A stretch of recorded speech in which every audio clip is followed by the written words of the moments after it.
Forget massive skill trees or bloated stat screens. Real combat feedback comes down to razor-sharp frame timing, heavy hit stop, and audio design you feel in your teeth.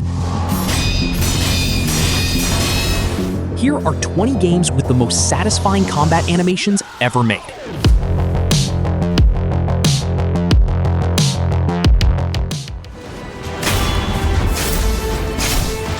Let's start with Sekiro, Shadows Die Twice. And if you've played it, you know the whole system runs on posture, not health bars. Sure, you can chip away at an enemy's HP, but that's not really the point. The real fight is about breaking their guard down through relentless deflections until their stance shatters and you get a free execution. The parry timing isn't forgiving. You're working with tight windows, where a sword clang and a shower of sparks tell you whether you nailed it or you're about to eat a full combo. What sells it, though, is the feedback. Every perfect deflection has this tiny freeze frame that makes contact feel weighty. The signature moment is the Makiri counter, where you literally step onto an incoming spear thrust to void it completely, which then chains straight into a shinobi execution animation that's brutal and short. That said, the dragon rot mechanic and limited spirit emblems mean experimenting against tough bosses carries real consequences, so you can't throw yourself at a wall without factoring in resource cost.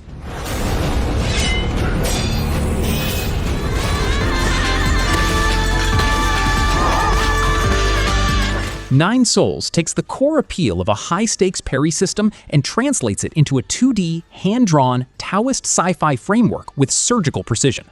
Building its entire combat identity around talisman parries, deflecting an attack doesn't just block it, it actually absorbs energy you can spend to dash straight through enemies or slap explosive fu paper talismans onto them.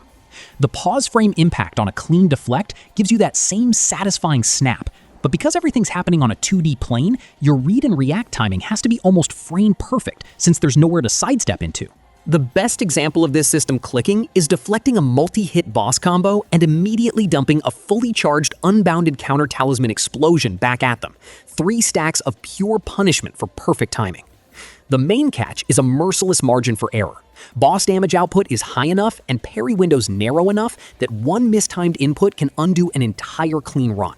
It's demanding in a way that rewards repetition over improvisation, which won't be for everyone chasing a looser combat feel.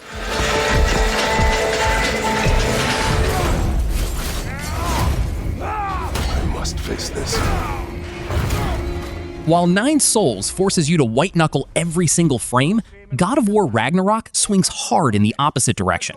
Big, weighty, and built to make you feel like an unstoppable force. This is Kratos' Norse-era continuation, shot in that continuous single-take camera style, and the combat leans into heavy weapon recoil and directional hit stunts rather than tight parry windows.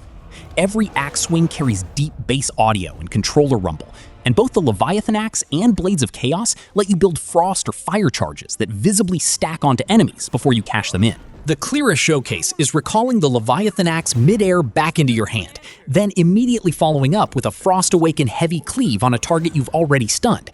It's less about twitch reflexes and more about sequencing your tools correctly.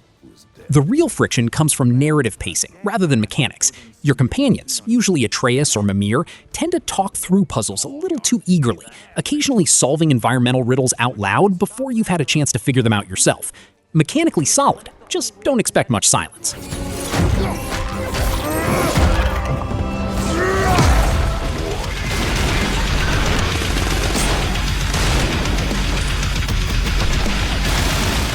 Anyone burnt out on complex melee mechanics and parry rhythms will find immediate sanctuary in Tropang 2. It's a first-person arena shooter built on high-velocity sliding and slow-motion bullet time, wrapped in an industrial sci-fi facility aesthetic with dark lighting and genuinely excessive gore. Ragdoll physics do a lot of the heavy lifting here. Enemies don't just die, they fold and fly apart in ways that make every kill feel physically reactive rather than scripted. The muzzle flashes are borderline blinding, dismemberment is instant, and combined with focus mode slowing everything down, firefights start to feel less like shooting galleries and more like choreography you're improvising in real time. The best demonstration is sliding under fire while in focus mode, grabbing a guard as a human shield, pulling his own grenade pin, and then hurling him directly into his squad. That's the kind of tactical freedom this game hands you constantly. If there's a downside, it's the limited scope. The campaign wraps up quickly, and you'll spend most of it navigating identical underground research labs.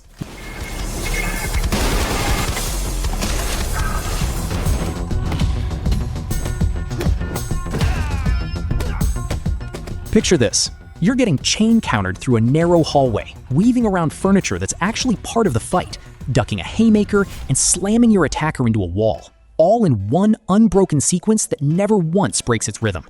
That's a standard encounter in Sifu. This is a 3D martial arts beat-em-up, styled around Pak-mei Kung Fu, cel-shaded and cinematic, where your character's animations physically adapt to whatever's around them, so walls and props become active parts of your offense instead of set dressing. Structure meters replace a traditional stamina bar, meaning weaves and ducks matter as much as landing hits, and balancing offense against defense is the real skill ceiling here. The side-scrolling hallway corridor brawl has become something of a signature set piece for the genre at this point, and it earns that reputation every time. The compromise lies in the aging mechanic. Die enough and your character gets older, trading max health for raw power, which can brutally derail a low-age run if you make one bad read near the end of a level. To take care of our butts! If Sifu asks you to be patient and precise, Mullet MadJack basically laughs at that idea and throws a 10-second timer on your screen instead. This is a roguelite FPS soaked in that high-contrast 80s and 90s cyber anime look. And the core hook is brutally simple. You've got 10 seconds, every kill adds time back, and if the clock hits 0, you're dead. No exceptions. That constraint changes how you process everything on screen.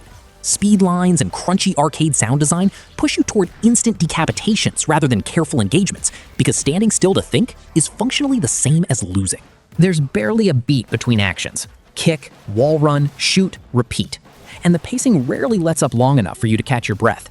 A good example is kicking an enemy through a glass partition, wall running along the wreckage, and landing a point-blank shotgun execution before the timer even notices you slowed down. The primary drawback is sensory exhaustion. The visual noise and hyper-saturated palette are intentional, sure, but stacked over longer sessions, they can genuinely start wearing on your eyes.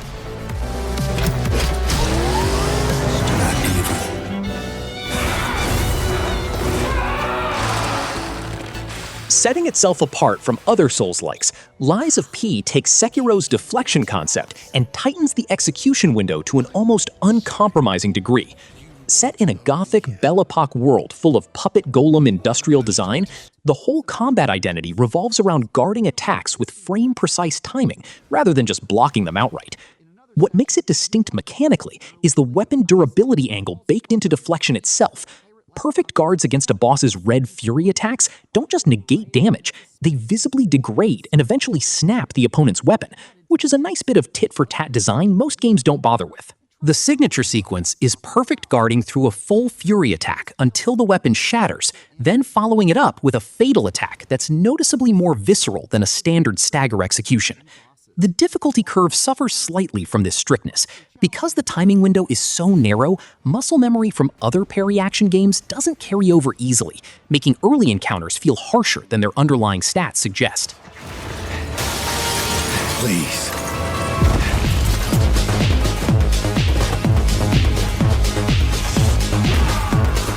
You parry an incoming bat swing, disarm your attacker mid-swing without breaking stride, then throw that same bat clean across the room before finishing him off on the ground. And none of it feels scripted, because it isn't.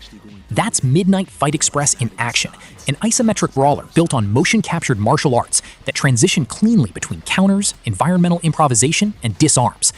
The motion capture is doing real work here. Movements read as physically grounded rather than animation blended, and every connecting hit lands with a heavy bass thud that makes even basic strikes feel consequential. What stands out mechanically is how fluidly the game lets you chain disparate actions together, parry into disarm, into throw, into finisher, without forcing you through rigid combo inputs to get there. That fluidity is the main appeal. You're improvising within a tight moveset, rather than executing memorized strings. The one recurring issue is the fixed isometric camera, which mostly works fine in open spaces, but occasionally obscures what's happening in cluttered rooms full of enemies, leaving you reacting a beat late to hits you couldn't see coming.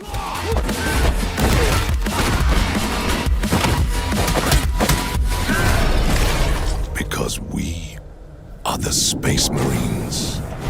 Space Marine 2 trades agile brawler mechanics for massive horde scale, gothic sci-fi grandeur, and combat built around the sheer physical weight of power armor. Every footstep lands with a heavy thud, and your Space Marine moves with deliberate, armored momentum rather than quick dodges or nimble footwork.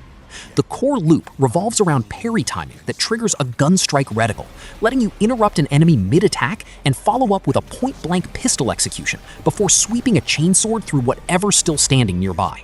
It's a satisfying rhythm once it clicks. Parry, gunstrike, cleave, repeat. Especially against Tyrannid swarms where you're constantly triaging threats rather than fighting one enemy in isolation. The best moment for this loop is parrying a Tyrannid warrior strike specifically, landing that execution, and then immediately turning your chainsword loose on the smaller swarm closing in behind it. That heavy mobility is the double-edged sword here. Turning radii are wide, and movement is intentionally weight-bound, so players used to faster action games might find the pace sluggish at first.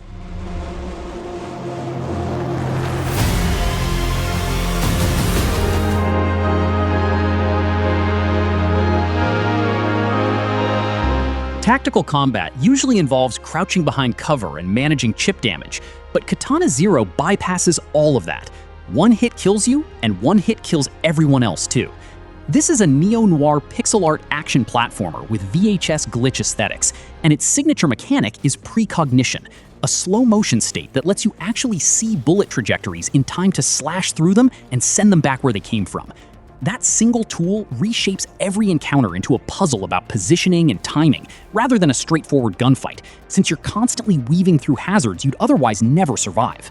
The standout moment is reflecting a turret's own bullet back into it in slow motion, then immediately wall bouncing into a dash slash that clears 3 guards before they've even registered what happened.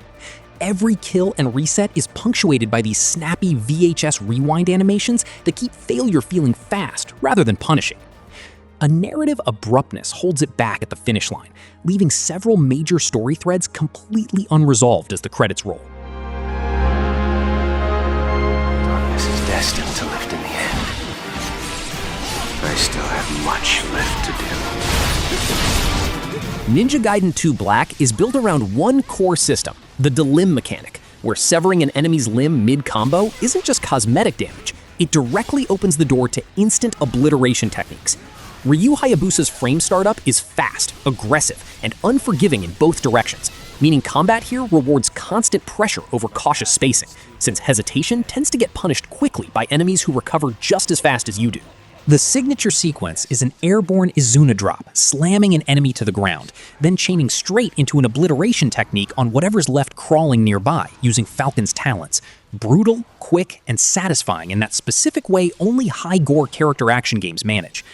What's worth noting for anyone comparing this to the 2008 original is that this version is built on Sigma 2's rebalanced enemy placements, which trims overall enemy density on screen compared to the original release.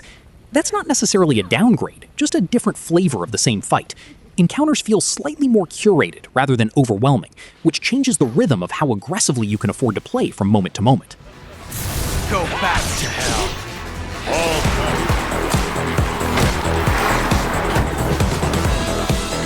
Picture pulling a backflip off a quarter pipe in full slow motion, snapping your aim across the arena mid-air, and lock-on sniping an enemy sniper before you've even landed.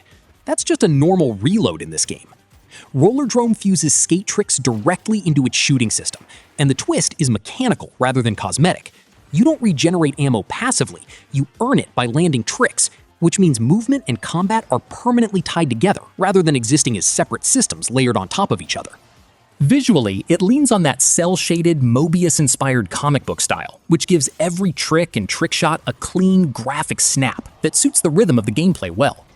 The tension comes from juggling 2 competing pressures at once. You need trick combos to keep ammo flowing, but you're also dodging homing projectiles that don't care whether you're mid-trick or not. That constant balancing act is the whole mental load of the game, and it doesn't really let up once encounters escalate. It's a demanding system that heavily punishes anyone focusing exclusively on either skating or shooting alone.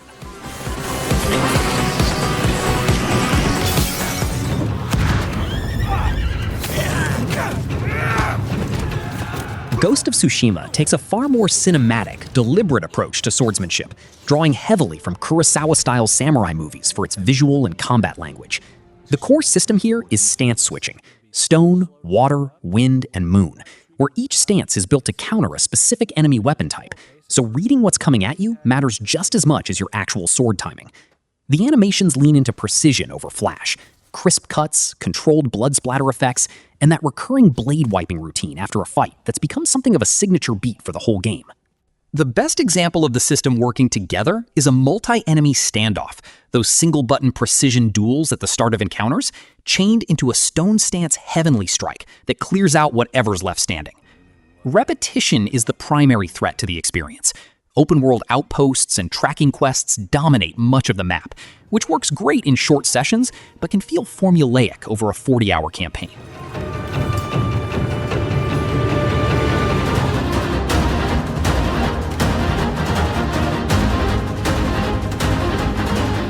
Stripping away open-world bloat and side-quest filler, SANABI delivers a tight 2D grappling action platformer with cyberpunk pixel art and high-contrast neon lighting that keeps its momentum moving forward. The core mechanic is a mechanical chain hook arm that lets you swing through levels at high speed, and reeling directly into an enemy delivers a forceful crunch on impact that launches you straight toward your next grapple point without breaking stride. That momentum chaining is the entire identity of the combat. You're rarely standing still, and encounters are built around keeping your swing going rather than planting your feet and fighting conventionally. The clearest example is grappling an airborne drone mid-flight, reeling in at full speed and slamming straight through a line of armored guards in one continuous motion. Narrative pacing presents the only real speed bump, as mid-game exposition dumps occasionally halt the platforming momentum to deliver long stretches of dialogue before handing back control.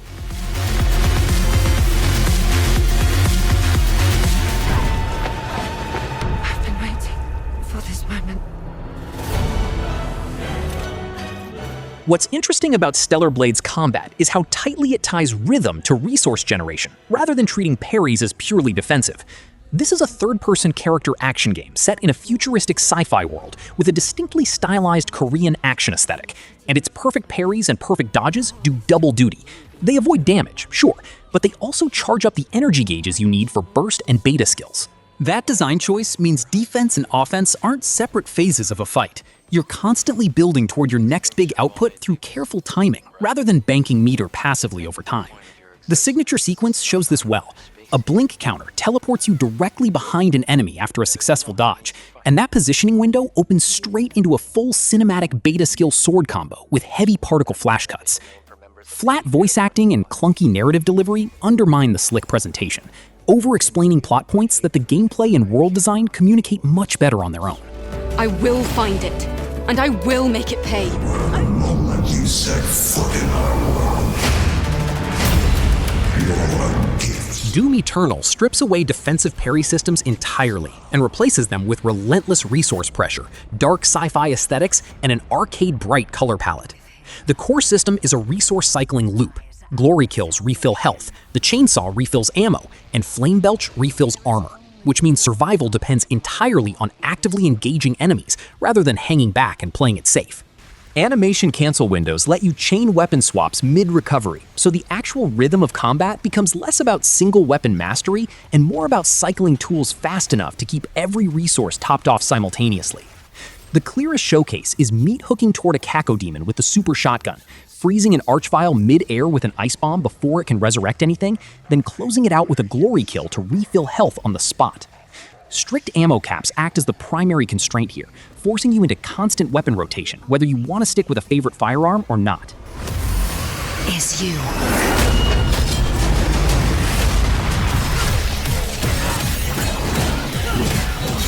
All right.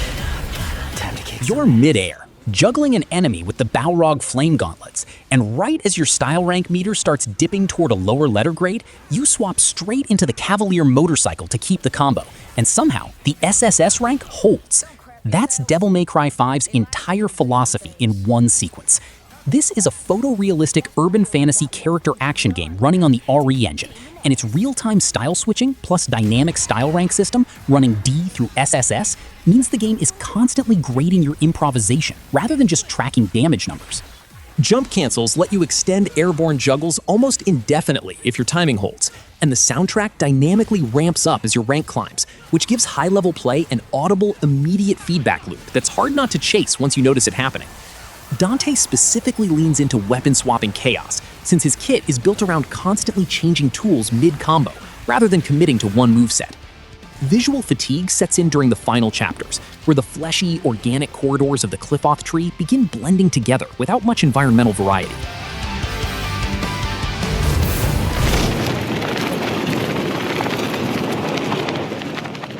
Looking under the hood of Arkham Knight's free-flow combat system reveals a surprisingly simple foundation: strike, counter, and gadget attack. But the animation blending makes it feel significantly more intricate in action. The counter timing window is generous enough that you're rarely dropping combos through simple misreads, and that leniency does a lot of quiet work, letting the camera and presentation sell the illusion of mastery, even during basic encounters. Every connecting hit carries bone-crunching impact audio, and the camera tightens in noticeably during final counters in a group fight, adding physical weight to what is mechanically a forgiving setup. The clearest showcase is a fear takedown chained through 4 armed guards in slow motion, capped off with an environmental wall slam that punctuates the whole sequence. Mandatory Batmobile tank battles disrupt this flow throughout the main story, forcing you out of the fluid hand-to-hand combat and into clunky, vehicular skirmishes that feel detached from the rest of the game.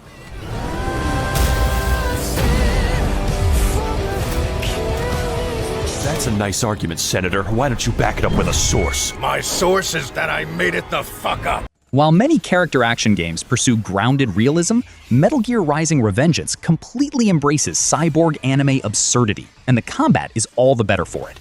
The core system is Blade Mode, a free-aim 360-degree slicing state that lets you dismember enemies along any angle you choose, rather than through fixed animation, which then feeds directly into Zendatsu, grabbing the glowing spinal core from a freshly sliced enemy to instantly restore health and energy. That resource loop rewards precision cutting over button mashing, since sloppy slices leave the core buried inside chunks you can't grab cleanly. The signature sequence is parrying a boss strike, dropping straight into Blade Mode, dicing the target into 30-plus pieces, and snatching the core before it hits the ground. A brief runtime and an erratic lock-on system in tight spaces are the main flaws, sometimes leaving you swinging wildly at the camera when an enemy is pinned against a wall.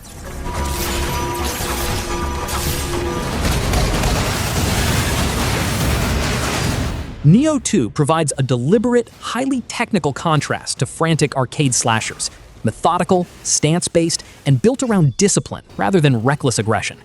This is a Souls-like, steeped in feudal Japanese yokai folklore, and its combat layers stance switching over a key pulse system that lets you cancel stamina recovery animations early, effectively turning stamina management from a passive wait into an active input you're timing constantly. Yokai burst counters add another layer on top, letting you interrupt specific supernatural attacks in ways that regular guards simply can't match. The standout sequence is landing a phantom burst counter against a boss grab attempt, switching stances mid-key pulse to reposition your options, and then unloading a full active skill combo string while the opening's still available. System overload is the biggest hurdle for newcomers, as the sheer volume of mechanics can make the early hours feel overwhelming. Additionally, relentless loot drops mean you'll spend significant time sorting gear in menus between missions.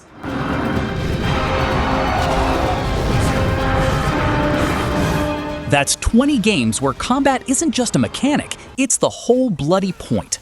If you live for fast reflexes, deep mechanics, and mastering tight timing, make sure to hit that like button and subscribe. And if you want more games that reward skill, click the video on screen right now to check out the best action roguelites you need to play next. Thanks for watching, and I'll see you in the next one.